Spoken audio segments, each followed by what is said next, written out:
Welcome to another episode of the show where we interview the storytellers, the hustlers, and the outcasts of the world. Today I'm very excited because we are at the Aloha Animal Sanctuary, and this is going to be a fun episode. I've been really looking forward to this because I grew up in town and there weren't a lot of pigs and chickens or much of anything. I think we had maybe cats, stray cats. So I'm really excited at meeting the animals over here and looking forward to this a lot, and I hope you guys have fun on this episode as well. Let's go, let's check it out.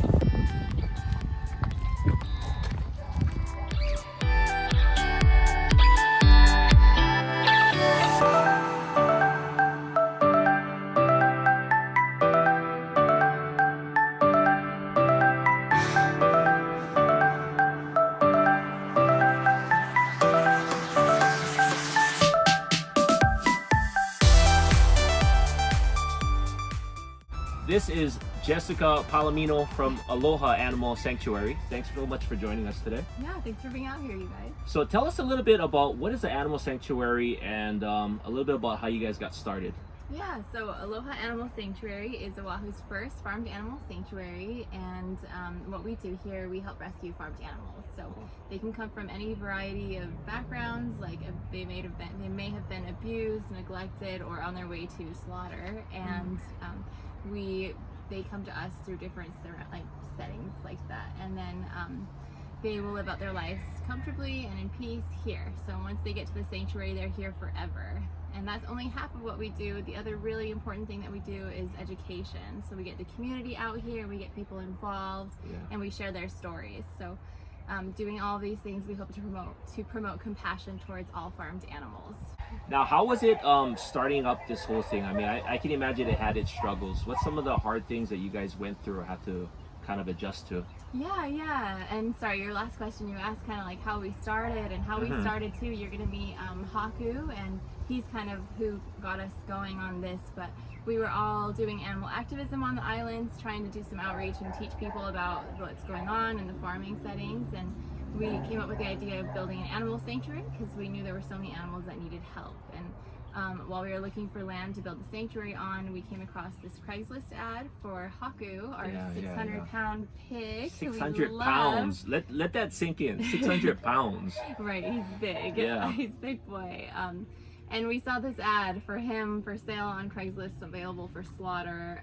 So that means anybody could have gone and picked him up, taken him home, slaughtered him however they wanted, and it's totally legal. And he was so precious when we ended up going to meet him, and then once we met him, we just couldn't leave him behind. And so we actually were able to negotiate for his release to the sanctuary, and then we had one month that the farmer was going to keep him to find land. We didn't even have land when we did this. So anyway, we were able to find the land and then brought Haku here, but that was the hardest part, was finding land, definitely. And then once he got here, we didn't necessarily know everything about taking care of a 600-pound pig, so we kind of had to learn it on the fly. But I like how you guys were kind of thrown into it. Yeah. You know, it was probably an idea, and then when the Craigslist ad came on, you're like, oh, I guess we're gonna do this, right? Yeah, all right, it's happening now. Yeah. And let's do it. Yeah. How do you transport a 600-pound pig? Like, what goes into that? I mean, you can't just grab your Tacoma truck, right?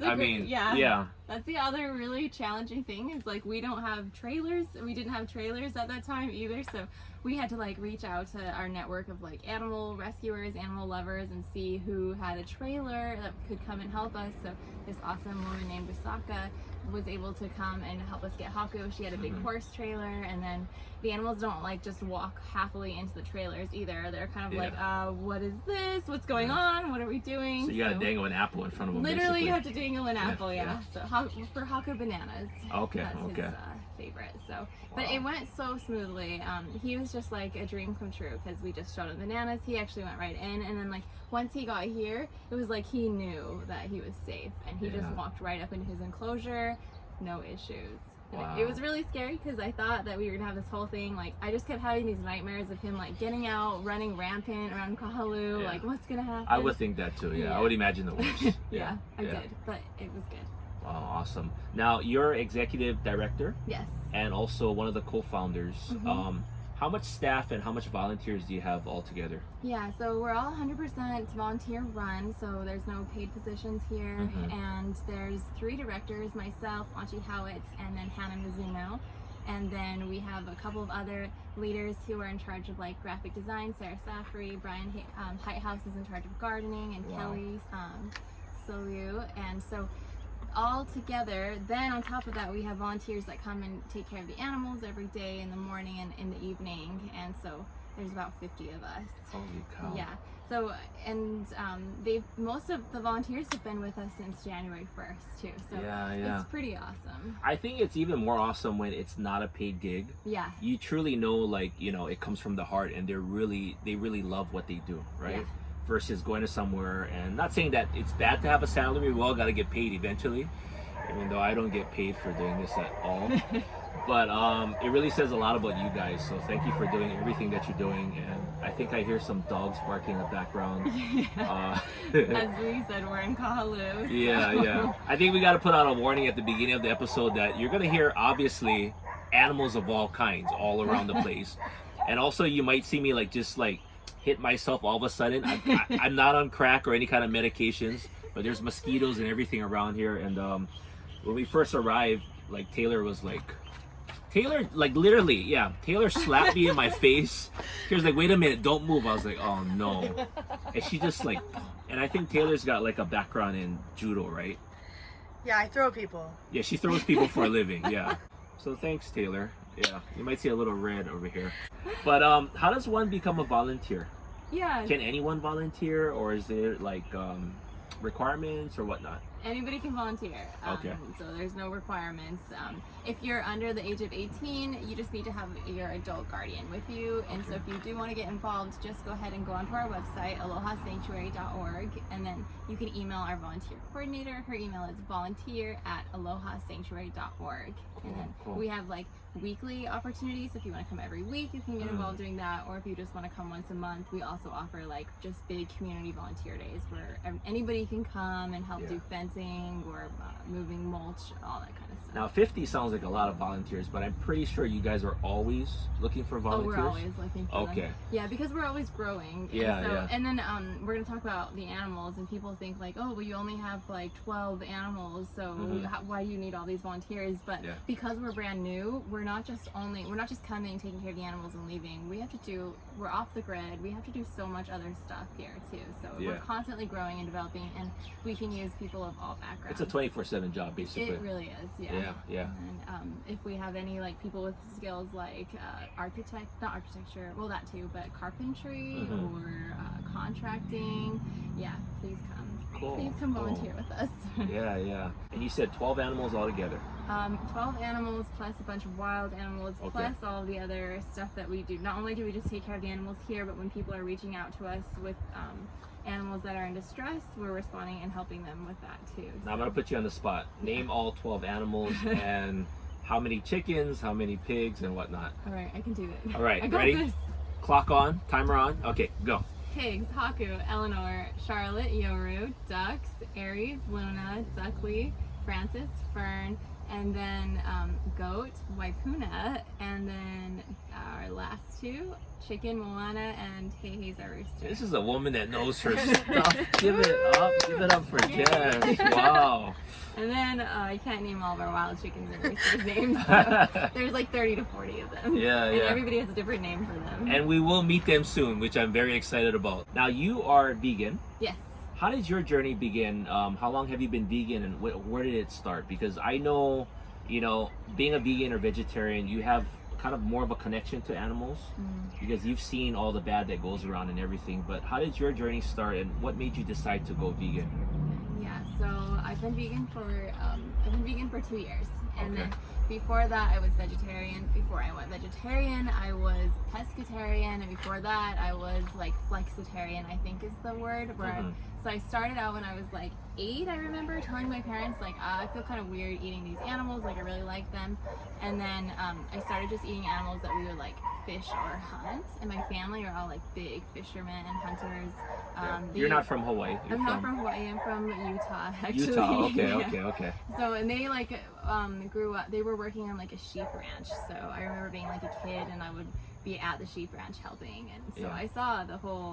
I'd see the whole process, like shearing the sheep, and then I would see them even like after they had killed the sheep, they'd be like strung up. And so I saw all of that. And then I saw, like when I was 15, somebody gave me like a PETA pamphlet in my high school. I don't know who I still don't remember, but I'm like, thank you so much. PETA. Okay, so for those of you who don't know, Oh yeah, not not a pita bread. PITA.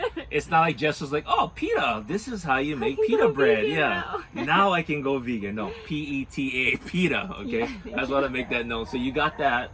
And then what happened after that? Yeah, that just kind of piqued my interest. Then I saw the movie Earthlings. Earthlings, and then, yeah. And that time I still didn't know like why cows produce milk or what kind of happened in the egg industry. So I only went vegetarian at that time. And then I finally was able to be educated a couple of years ago, and I saw that dairy is scary, and then that's what made me go from vegetarian to vegan 2 years ago. Was it a hard transition No, or it was okay? not. It was not a hard transition because I was so infuriated and upset. And so just once I had seen what was going on, I had like no desire to even partake in it again. Yeah. And then I also just kind of like rolled into activism, where I met I met Anchi and Hannah, the other two directors here, doing activism, and then things took off. Yeah. I've been plant-based for about, I think, going on 7 years. And I think, because I get asked all the question all the time, like you probably do, is, was it hard to transition? Do you still get the cravings for meat and all this stuff? And I tell them, look, if you go into vegan or vegetarian or whatever you want to call it, and you go for it, into it for the wrong reasons, like diet, or because your favorite social media influencer turned vegan, so now you want to do it, it's very easy to go back. But I think, would you say that if there's a deeper meaning and you've seen everything on video, what's happened and the torturing and all the slaughtering and everything, it makes it really easy, right? Right, yeah. I think they say that if you go vegan for things like the environment or the health, those are still noble reasons. Yeah. But the reason that you'll stay vegan is when you make that connection with the animals, then you can't really switch it off. So, Yeah. I think you need all of and then all of the reasons come together to really solidify your beliefs. And you have to do your homework, and you have to do some research and watching documentaries and everything, right? Do you recommend any, for anyone that's thinking about going vegan or vegetarian or trying it out, any documentaries that you might recommend or any resources? Yeah. Okay, so the movie I'd recommend if you're going vegan is watchdominion.com. I never saw that one. Okay, that one is really hard. www.watchdominion.com. It's free. Okay. And that's mostly focusing on animal agriculture, what happens to the animals, the ethics of veganism. And then the other really good movie that just came out is Game Changers. I saw Game Changers, Yeah, on yeah. Netflix. That one's really good. It talks a lot about the health implications. And then, of course, there's other documentaries that talk about the environment on Netflix, like Conspiracy. But I would first and foremost suggest Watch Dominion. And then I would suggest to you resources online. There's so many. Just start going online and following, like, go on YouTube and just look up like how to cook vegan meals, and you can just find so many different options, and people make it really easy and accessible to you. So. Well, this is the fun part of the episode where we're going to actually meet the animals. And I'm really excited about doing this because I grew up in town and we don't have a lot of pigs and chickens and everything. We had like stray cats. So, and maybe a mongoose once in a while. You'll see a mongoose. They're pretty cute. Yeah. So I've never like really actually pet a pig before or a chicken. I even knew chickens could be pet, if they are friendly, of course, right? Yes. But we're gonna check out the animals right now, and let's do this. Let's do it. And then cows drink the most water, though. Cows drink like a ton of water, so we can't accept cows until we get like the whole pasture done and then water. Can you imagine having a cow in here? It's gonna be amazing. Wow. I'm so excited. Can't wait for that day. Where do you get one? Yeah. Where do you? Cows or us? Like, I was gonna go cows or us get a cow.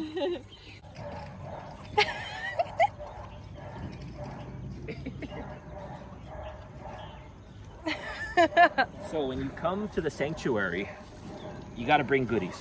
I got a pineapple, I got a papaya, and I got some bananas. So they're going to be eating this, and we're going to be helping to feed them later on.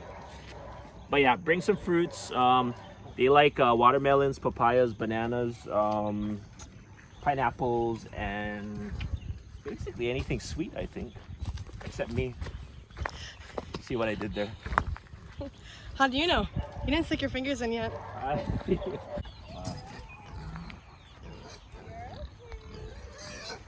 think they're getting fed.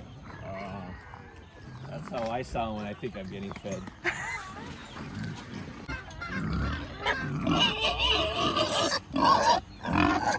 They're very bossy. So we won't even show them the food. Can you translate, Jess, what they're saying? I'm hungry! Give us the food! Just let them do this for a minute. It's like toddlers when they're like yelling at you. Very loud.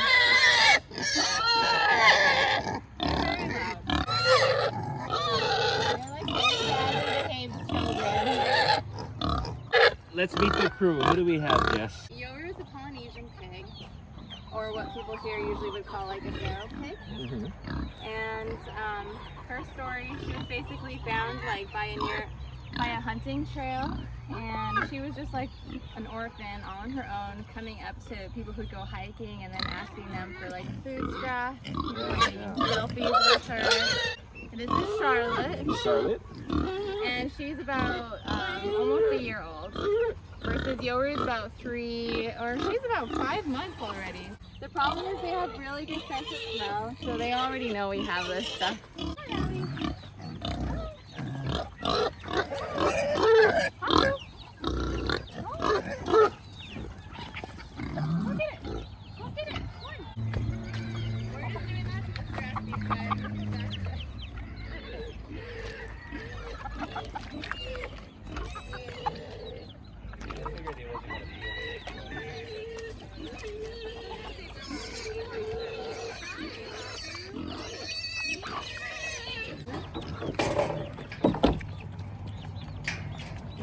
I've never seen a banana look so good. Hi, Yoru. Rejected. Looks like my dating life. Wow, look at you, cutie pie. Oh. So yeah, they're littler and they're way more playful than Hawk and Eleanor, just like humans, right? So little kids will play. Whoa. She gets like bursts of energy and will want to just like run around. Just look at that tail. Yeah, when she's happy, her tail's going. Charlotte! You do a trick? Are you ready? Sit. Drum roll. All right. Yoru, can you sit? Sit. What are some, I guess, characteristics of pigs that people might not be aware of? Yeah, because they're much like dogs, and I've heard that they're actually smarter in a lot of ways than dogs, right? So pigs are in the top 5 most intelligent animals, and some things that pigs will do, like they learn tricks obviously, like they can sit, they can lie down, they can wait, they can do all the tricks that a dog can do, but they're a little bit smarter too, where they don't really just do it to please you. They like want a good incentive. There has to be some kind of collateral, right? Exactly. I see. People usually think that pigs are really dirty, like they're obviously muddy, but they're actually will poop all the way away from where they sleep. So if their bed is right here, so they'll poop all the way over there along the fence line. They'll poop as far away as they can, and they always poop in the same spot. So if you had like a pig in your house, like Charlotte was potty trained when she was being fostered in someone's house, so she would not pee or poop in the house. She would always go to the door and be like, "Let me out, I'm ready." I have some friends that won't even poop like that far away from where they hang out. Jeez. You want to come give her a belly rub? There you go. Transfer. I have never done this in my life. Wow. Yeah, she's so precious. You can do it to Haku next. Oh. Just like a dog. Yep, and you could do this for a long time. She loves it.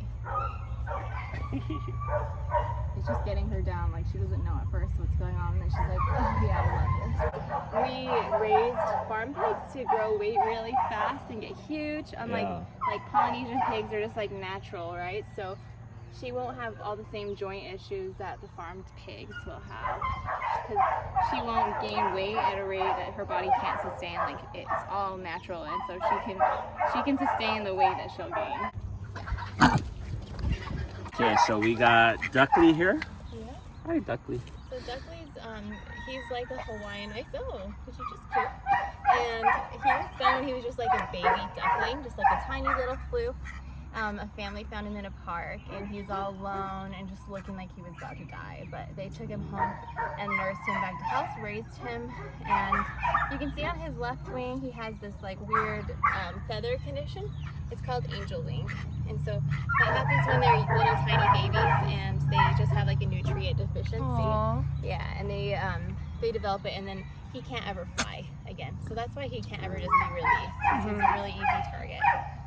So this is like our disabled duck enclosure. Oh, are you choking on something? You need some water? Here you go. Ducks like to mix their dry food in with water. So they'll take a bite here and then take it from here.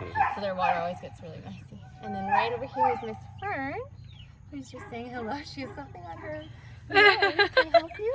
What is that? What is that, huh? Like they're both fairly just mellow and sweet. Fern's really sweet, and she likes to get like little head rubs. We can go into it. Hi, honey. You want to try one? Her eyes will start like closing when she gets them. She's so cute. So Fern's a Muscovy duck, and people usually raise Muscovy ducks for their meat or for eggs. So you can go on Craigslist anytime and find them for sale. And she was dropped off with her brother to the Humane Society when they were also ducklings. What's going on? What's new? And then yeah, they'll do this little like this. And they can do it aggressively, but that's also just their way of saying hi too. So it doesn't hurt unless they're trying to be like aggressive with you. See how he's just checking you out? But he will go after your watch. I'm like, oh. Yeah, designer watch, huh? Hi, Ducky.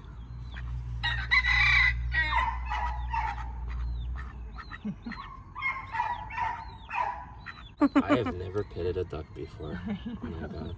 I've always thought ducks were the cutest though. Thanks. She's pretty timid and just in her little house right now, but she'll come out and then Ducky swims too. You swim too? I was a swimmer in high school too. Where did you swim for? Monaco? Okay, so if we just want to hang out, make yourselves comfy, they'll come and cruise with you. They'll come sit right on you. So Moana was found when she was a little chick as well, and in like the Windward Mall parking lot, and then she was just like getting covered in rain and all like just looked like she was gonna die. And then these little girls found her, 2 toddlers, and they were like, "Mom, please, can we take her home? Can we help her?" And so the mom was just like, "Oh, okay, all right, let's take her home." So then they were like taking care of her at their house. They would let her sleep with like the toddlers like on a pillow, and she was doing really well. Hi, Moana. And of course, though, when she was getting older, like they don't have land, they just live in a condo. They're like, we can't keep her in our condo. Yeah, so she came here, and she's really sociable. We might eventually end up letting her wander around, but because her and Hey are really good friends, we just kind of keep them in here. Hi, Moana. Do you want to be held? You hold her. So when you do hold her, you just want her tightly against your chest, and see how I'm holding her wing up against her body. I'll help you. And then you can start massaging her. See how she closes her eyes? She gets really into it if you massage her chin. You ready? This is Miss Moana. Yeah, start on that massage on her neck and everything. So soft. She likes to come up to people and hops on everybody who comes in here's like head and will like do their hair. When she was being fostered by our, it's so cute, by our founder Anchi at our house, like Anchi would be getting ready in the morning in front of the mirror, like doing her makeup and stuff, and then Moana would be sitting in Anchi's lap, like preening herself too. So they were just like having a girl's day. She's very cuddly. See, she's already doing the thing. You're doing a really good massage. Her eyes are closing. Yeah, she's just really sweet. Hi.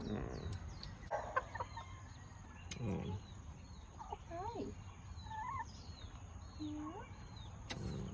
Thank you for the massage. Yeah, she's so cute. Moana's like, oh, my God. It's like a little net. Wow. Yeah, that's their hammock. She's like, you want to see? It's our pad. Welcome to another episode of Cribs. Yes. Hi, Hey. Say hello. Yeah, they're just so pretty. Like, you just kind of take them for granted living here because you see them all over. But when you can actually look at them up close, They're they're so like pretty. really beautiful birds. Especially look at the feathers back there. Yeah, Hei's gorgeous. Look at that detail. Oh, I'm handsome. Yeah, Hei's really sweet and he likes to get loves, and he was raised by people too, so he's really affectionate. Like waiting outside. Come on, Roo. Gucci bum. Gucci bum. All right, just come on out. Hi, Yoru. Are you needy? Are you needy? Do you need attention? Huh? These guys can't get next to Duckling or Fern because they're just too fragile. Yeah, they look pretty big, these guys. And were you excited they do the waddle, huh? Yeah. You guys do a waddle? Oh, there you go. Work it, I'm work really it, excited. work it. Say hello. Say hello. Shake that booty. Shake your tail feathers. So we're finishing up here, and Jess, thank you so much for being on the show podcast. Anything you want to say before we go? Yeah, sorry. They can see their food coming. Don't mind them. I get They're like that very when I much get hungry, excited. Yeah, if you want to help donate, you can go to alohasanctuary.org, and there's just all sorts of ways you can help. You can be a monthly donor or an animal sponsor, where you could like specifically sponsor Haku or Eleanor, and that helps with their vet care and their food because they're obviously starving. And yeah, that's amazing. Where can they find you? Instagram, social media? Oh yeah, find us on at Aloha Animal Sanctuary on Instagram, and then we have a Facebook page too, Aloha Animal Sanctuary as well. Yeah. Awesome. Well, we're going to let them eat, and thank you for watching another episode of the show. We'll see you on the next episode. Take care, guys. Thank you.